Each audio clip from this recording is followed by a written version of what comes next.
But there are thousands of smaller street corner stations that also rely on centrifugal pumps.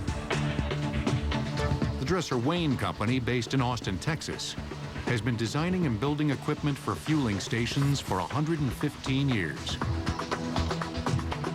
If you were to leave right now to go out to a gas station, there's a 50% chance that you would be getting a Dresser Wayne dispenser that was made right here in Austin, Texas.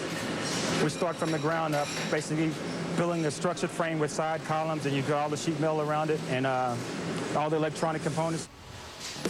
In this maze of pipes and wires, you'd be hard-pressed to find a pump. And for good reason.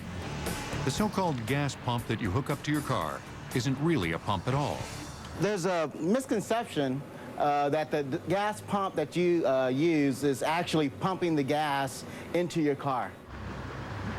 Actually, the pump, which is known as a submersible, is located in an underground storage tank at the gas station.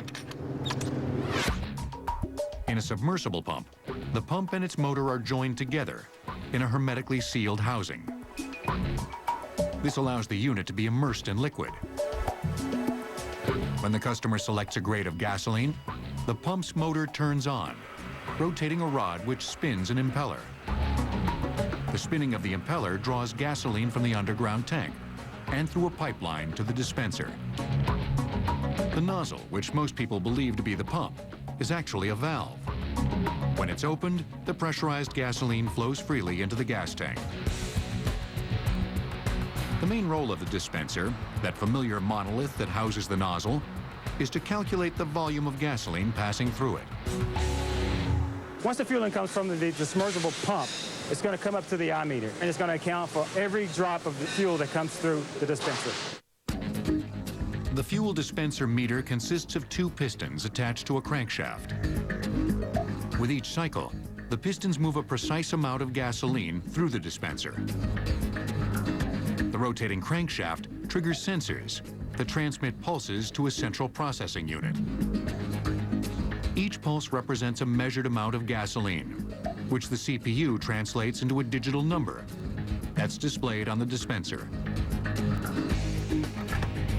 Metering pumps ensure that you get what you pay for at the pump. That wasn't always the case.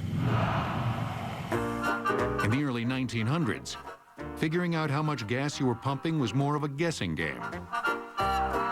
This dispenser here is what we call our 300 series, which was developed around the World War I era. You would actually make a selection on the dial, and in so doing, you would make a predetermined selection anywhere from 1 to 5 gallons. There was a small positive displacement or piston pump contained within the cabinet. The attendant would turn a hand crank up to the predetermined amount, then he would actually release the hand crank and cause the pump to carry the liquid up through the supply pipe into the visible bowl. If you wanted to release the contents of the globe, there was a handle over here, and you would put this in the car, and off you would go. Not as precise as what we are used to today, but for the time being, it served very well. The first calculating fuel dispenser appeared in 1933. Today, state-of-the-art fueling stations come equipped with plasma screens, real-time weather and news reports, and commercials geared to entice the customer into the station's mini-mart. Pizza, anyone? Further bells and whistles will undoubtedly follow. But one thing will never change. The act of pumping gas will always demand a pump.